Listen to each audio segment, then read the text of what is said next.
आपने फिल्म सुल्तान देखी होगी। इस फिल्म में रणदीप हुड्डा है जो फिल्म सुल्तान के हीरो सलमान खान के ट्रेनर है। नमस्कार, मैं हूं मुस्तफ़ा हुसैन और मेरे साथ ऐसे ही रणदीप हुड्डा मौजूद है जो मध्य प्रदेश में सैकड़ों मिक्स मार्शल आर्ट खिलाड़ियों को ट्रेनिंग दे रहे हैं। उस शख्सियत का नाम है विकास शर्मा। ये मध्य प्रदेश के इकलौते इंटरनेशनल खिलाड़ी हैं जो कई टूर्नामेंट में भाग ले चुके हैं और मिक्स मार्शल आर्ट को देश में फैलाने के लिए काम कर रहे हैं। इस समय विकास शर्मा नीमच आए हुए हैं। आइए उनसे बात करते हैं मिक्स मार्शल आर्ट को लेकर। विकास जी, आपका स्वागत है। मिक्स मार्शल आर्ट जो खेल है उस खेल को लेकर थोड़ा बताएं। लोग आम तौर पे फिल्म सुल्तान की बात करते हैं जिसमें पहली बार लोगों ने देखा कि मिक्स मार्शल आर्ट कैसा होता है। आप इसके बारे में बताएं, इस खेल के बारे में बताएं। सबसे पहले हम समझेंगे कि मार्शल आर्ट क्या होता है। तो मार्शल आर्ट का अर्थ है कि जितनी भी युद्ध कलाएं हैं जिसमें आग्नेयास्त्र नहीं आते हैं, बंदूक वगैरह, इसके अलावा जितने भी आर्ट हैं जिसमें लड़ाई लड़ी जाती है, इन सबको मार्शल आर्ट बोला जाता है। मिक्स मार्शल आर्ट मतलब इन सभी का मिक्सचर करके एक जगह पर, मतलब जिसमें बॉक्सर एक रेसलर से लड़ता है, एक रेसलर ताइक्वांडो वाले से लड़ता है, ताइक्वांडो वाला कराटे से लड़ता है, मतलब कोई भी किसी से लड़ सकता है। और इसमें अगर आपको जीतना है, फाइट के अंदर अपना दावेदारी प्रस्तुत करनी है, तो रेसलर को भी पंचेस सीखने पड़ेंगे, किक सीखनी पड़ेगी और एक बॉक्सर को भी पहलवानी सीखनी पड़ेगी। तब जाकर आप रिंग के अंदर मतलब अपना वर्चस्व दिखा सकते हैं और जीत सकते हैं। तो इसकी ट्रेनिंग को अगर कहा जाए तो ये थोड़ा सा वाइड हो जाती है, क्योंकि अगर सिर्फ आप बॉक्सिंग को ले लेंगे तो उन्होंने सिर्फ अपने हाथों का उपयोग करना है, मूव करना है रिंग के अंदर। लेकिन अगर किसी बॉक्सर को पहलवान के साथ लड़ा दिया जाए और पहलवान ने उसको पकड़ के जकड़ दिया है और ज़मीन पे ले आया है, तो फिर बॉक्सर को नहीं मालूम है कि मुझे कैसे बचना है, क्या करना है। तो इस तरीके से ये खेल मतलब दुनिया के बड़े खेलों में से एक उभर कर आ रहा है और बहुत ही कम समय में इसने बुलंदियों को छुआ हुआ है। और अंतर्राष्ट्रीय स्तर पर इसको बच्चे हों बड़े हों सभी इसको बहुत पसंद कर रहे हैं। खासकर लड़कियों के लिए मार्शल आर्ट एक ऐसी चीज़ हो सकती है कि जो एक खेल तो है ही, साथ में अपनी आत्मरक्षा की दृष्टि से अगर उसको देखा जाए तो वो बहुत उसको अपनाया जा सकता है। विकास, एक खास बात यह है कि मध्य प्रदेश देश में खेलों में काफ़ी पिछड़ा हुआ है और आप मध्य प्रदेश में मिक्स मार्शल आर्ट को लेके काम कर रहे हैं।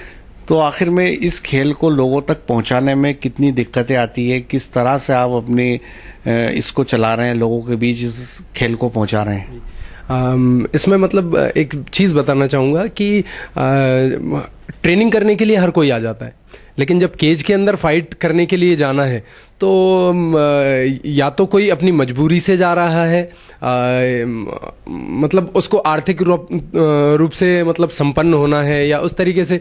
तो मेरा मानना ये है कि हर किसी को इसमें आना चाहिए और साथ ही साथ उन लोगों का सपोर्ट करना चाहिए जो केज के अंदर खून और पसीना बहाते हैं। एक अच्छी बात यह है कि हमारी एसोसिएशन का जो गठन, मतलब एक मैं खुद के तौर पर बताना चाहूँगा कि हमें खिलाड़ी रहते हुए काफ़ी तकलीफ़ें हुई। कई अंतर्राष्ट्रीय प्रतियोगिताओं में हम नहीं खेल पाए क्योंकि आर्थिक रूप से उतने संपन्न नहीं थे। लेकिन अभी हमारी एसोसिएशन है, उसके अध्यक्ष हैं श्री देवेंद्र प्रताप सिंह जी तोमर, तो वो अभी हमारे प्लेयर्स को सपोर्ट कर रहे हैं। मध्य प्रदेश से 3 खिलाड़ी अभी अंतर्राष्ट्रीय प्रतियोगिता मतलब भारत से बाहर खेल कर भी आए हैं, तो उनका सहयोग बहुत अच्छा मिल रहा है। लेकिन उतना नाकाफ़ी है। खिलाड़ियों की एक बड़ी टोली और टीम तैयार हो रही है और सभी को आर्थिक तौर पर मदद की ज़रूरत है। अगर फुलफिल होती है तो निश्चय ही मतलब एक पैरामीटर से ज़्यादा खिलाड़ी हमारे पास तैयार होंगे और मध्य प्रदेश का नाम हम अंतर्राष्ट्रीय स्तर तक ले जाने में ज़रूर काबिल रहेंगे। तुमने एक बात बोली कि जो मध्य प्रदेश में मिक्स मार्शल आर्ट को लेके एक संगठन काम कर रहा है, वो संगठन क्या है और वो किस प्रकार काम करता है?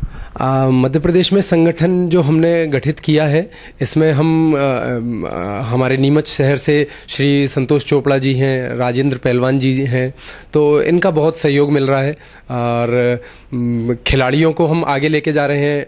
और संगठन सिर्फ खेल को आगे बढ़ा रहा है और इसके साथ साथ जो बालिकाएं हैं, मध्य प्रदेश की बालिकाएं हैं, तो हमने सोचा कि ये खेल सिर्फ खेल तक ना सीमित रहे, इसको आत्मरक्षा के तौर पर भी लिया जाए। सो हमने पूरे मध्य प्रदेश में इस कैंपेन को चलाया, आत्मरक्षा अभियान को आगे बढ़ाते हुए लगभग 1.5 से पौने 2 लाख बालिकाओं को तैयार किया और मतलब इसके बहुत ही पॉजिटिव रिजल्ट आए। संगठन ने 1.5 से पौने 2 लाख बालिकाओं को आत्मरक्षा के गुण सिखाए। जी, ये किस तरह के गुण हैं जो बालिकाओं को सिखाए गए? जी, तो हर किसी के पास जाकर और लंबे समय तक ट्रेनिंग दे पाना मतलब थोड़ा सा जटिल रहता है, लेकिन फिर भी हमने प्रयास किया और लगभग 7 दिन का ट्रेनिंग कैंप, कहीं पर 15 दिन का ट्रेनिंग कैंप। किस तरह के गुण सिखाए?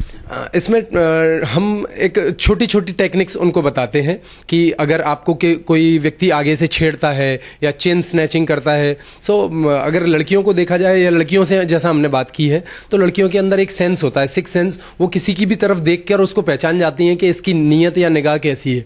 तो हमने उनको सबसे पहली बात तो यही सिखाई है कि अपने ऊपर विश्वास करना सीखें। मतलब अगर आपके मन ने कहा है कि ये व्यक्ति सही नहीं है, तो इसका अर्थ है कि वो सही नहीं है। फिर हमको खुद को झुठलाना नहीं चाहिए और सुरक्षित रहने के लिए कुछ एक छोटी छोटी चीज़ें बताई हैं, लाइक सुनसान रास्तों पर नहीं जाना चाहिए, या किस प्रकार के जो उनके पास वस्तुएं रहती हैं, जैसे हेयर पिन हो गया, पेन हो गया, तो इनको हथियार के तौर पर किस प्रकार यूज़ किया जा सकता है, पेपर स्प्रे हो गया। तो ये छोटी छोटी चीज़ों का उपयोग कब किया जाए, कैसे किया जाए, और सबसे ज़रूरी चीज़ बताइए कि अपने दिमाग का संतुलन रखें और एक सही निर्णय लेते हुए और फिर उस विपत्ति से बचें। तो रिजल्ट आए हैं उसके। विकास, एक बात और तुमने कही कि इसमें केज में जो खिलाड़ी आता है वो मजबूरी के कारण आता है। जी। तो ये कौन सी मजबूरी होती है और क्यों, क्या है वो पूरी बात? इसमें मजबूरी से मेरा अर्थ है कि खिलाड़ी जब खेल खेलने आता है तो वो शौक के तौर पर आता है, लेकिन वो शौक कब उसका कैरियर बन जाता है मतलब उसको भी पता नहीं चलता है, और वो एक जुनून तरीके से इसमें जुट जाता है और वो इसमें फिर अपना भविष्य तराशने लगता है कि मेरा इसमें भविष्य भी है। लेकिन वही है कि अगर वो अपना भविष्य देखेगा और अगर हमको स्पॉन्सर्स नहीं आते हैं या किसी भी अन्य तरीके से हमारे पास अगर फंड नहीं आता है, तो एक खिलाड़ी सिर्फ खिलाड़ी रह जाएगा। उसको आर्थिक तौर पर मतलब जीवन यापन करने के लिए जो तकलीफ़ें आती हैं, वो तकलीफ़ें आती हैं। राष्ट्रीय अंतर्राष्ट्रीय प्रतियोगिताओं में जाने के लिए काफ़ी बड़े अमाउंट की ज़रूरत पड़ती है, मतलब बाहर जाना है, कंट्री को रिप्रेजेंट करना है, तो वो अपना खून पसीना न लगाते हुए कहीं पर फंड अरेंज करने की तैयारी में लगा रहता है, तो जिसके कारण उसका हुनर मतलब जो टाइम उसका ट्रेनिंग में जाना चाहिए, वो ट्रेनिंग में ना जाते हुए इन सब व्यवस्थाओं को लगाने में लग जाता है, जिसके कारण रिजल्ट इफेक्टिव होता है। तुम खुद एक खिलाड़ी रहे हो विकास, तुम्हें क्या लगता है कि जो हमारे प्रदेश की और देश की सरकारें हैं जी, वो खिलाड़ियों और खेलों को कितना सपोर्ट कर पाती? क्या खिलाड़ी उनकी मदद से संतुष्ट है? जब शुरुआती स्तर पर जब खिलाड़ियों को सुविधाएं मिलती हैं, उसको पहली बार जूते या टी शर्ट दी जाती है, तो उसे काफ़ी संतुष्टि मिलती है कि हाँ ये बहुत अच्छा है। लेकिन जब वो और आगे बढ़ता है तब समझ में आता है कि ये काफ़ी नहीं है, क्योंकि अंतर्राष्ट्रीय स्तर पर उपलब्धियां लाने के लिए आपको बहुत सारी मेहनत करनी पड़ती है, जो कि एक खिलाड़ी करता है और दुनिया का कोई भी व्यक्ति कमज़ोर नहीं है। तो हमारा इंडिया क्यों पिछड़ा हुआ है, इसके लिए पुराने जो तजुर्बे हैं उनका फ़ायदा लेना चाहिए। सरकार को भी, वो कोई सी भी सरकार हो, सरकार अपनी तरफ से बहुत अच्छे प्रयास कर रही है, लेकिन उसमें कमी ये रह जाती है कि वो खिलाड़ी के भविष्य को सुनिश्चित और सुरक्षित करने में पीछे रह जाती हैं। अभी देखा जाए तो मध्य प्रदेश में बहुत उत्कृष्ट खिलाड़ी हैं जिनको अवार्डों से नवाजा जाता है, लेकिन उनको बाद में किसी भी प्रकार की नौकरी वगैरह दे देने से वो एक काफ़ी नहीं हो जाता है। अगर खिलाड़ी को आप नौकरी दे देंगे और फिर खेलने का मौका नहीं देंगे, तो मतलब उसका जो पीक टाइम है, सरकारों को लेके, सरकार के कामों को लेके लोगों में नाराजगी खिलाड़ियों में बिल्कुल है। मतलब राष्ट्रीय स्तर तक के लिए वो जो सुविधाएं दी जा रही हैं वो काफ़ी हैं, लेकिन अंतर्राष्ट्रीय स्तर के लिए वो काफ़ी नहीं है। मतलब पदक लाना, ओलंपिक के लिए पदक लाना शायद सपना ही रह जाएगा अगर इतनी सुविधाएं रहेंगी। तो या तो इनको बढ़ाना पड़ेगा, हमारे खिलाड़ियों को अंतर्राष्ट्रीय स्तर की सुविधाएं देनी पड़ेंगी, मतलब बाहर से ट्रेनर लाओ, खिलाड़ियों को बाहर लेके जाओ, या हमारे ट्रेनरों को बाहर भेजो कि ट्रेनरों में और निखार आए। तो कुछ ना कुछ ऐसे प्रयास करने पड़ेंगे, तब जाके कुछ रिजल्ट की उम्मीद की जा सकती है।